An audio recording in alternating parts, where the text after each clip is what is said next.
आपने मुगलों पर कहा कि ये सब कुछ आपको प्रोपेगेंडा के तहत बताया गया है, अब आपको उनकी भाषा से भी तकलीफ हो गई है, आपको औरत नाम से बड़ी समस्या है। औरत शब्द आता कहां से है? 16वीं सदी में हमारे यहां औरत शब्द का प्रादुर्भाव हुआ। 16वीं सदी के पहले हम क्या बुलाते थे? हम स्त्री कहते थे, हम नारी कहते थे, हम महिला कहते थे। 16वीं सदी में जब एक इस्लामिक कल्चर यहां सेट होना शुरू हुआ तो यह शब्द आने लगा, उन्हीं के साथ आया। क्या है औरत का मतलब? औरत एक अरेबिक शब्द है और अगर आप डिक्शनरी में जाके इसके डिटेल में जाके देखेंगे तो ये बनता कैसे है, एटिमोलॉजी क्या है इसकी। औरत बनता है अवरा शब्द से, अवरा।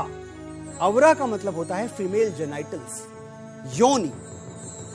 ये एक संस्कृति होगी जिसने औरत को सिर्फ उसकी योनि से पहचाना होगा। हम औरत को, हम स्त्री को उसके चरित्र से, उसकी कीर्ति से, उसके यशगान से पहचानते हैं।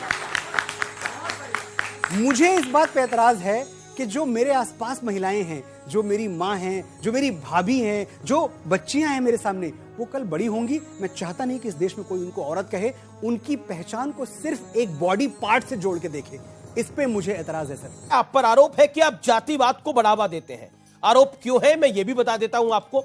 आपने कविता लिखी जिसमें आपने लिखा जियो तिवारी जनेऊधारी। इसके बाद कुछ लोगों ने कहा कि आपने क्रांतिकारी को भी जाति के बंधन में बांट दिया है।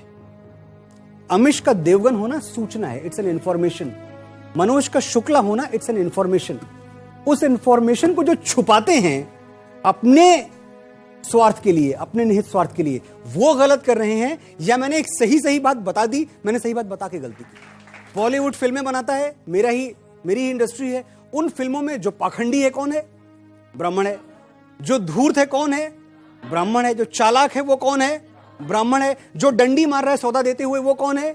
ब्राह्मण है। तिलक लगाया हुआ है उसने। और मदर इंडिया जैसी फिल्म में जो के किसी की इज्जत के साथ खेल रहा है वो भी तिलक लगाया हुआ है उस वक्त उसने, वो ब्राह्मण हो या शूद्र या वैश्य हो। जो मुहावरे रचे गए हैं, मुहावरे क्या हैं?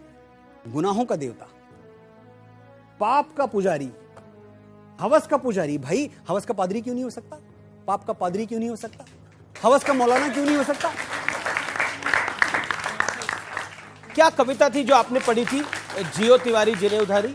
मलते रह गए हाथ शिकारी, उड़ गया पंछी तोड़ पिटारी, अंतिम गोली खुद को मारी, जियो तिवारी जनेऊधारी। काया से जैसे बजरंगी, शिव के जैसा तेज भुजंगी। काया से जैसे बजरंगी, शिव के जैसा तेज भुजंगी, तीसरी आंख खुली तो कांपे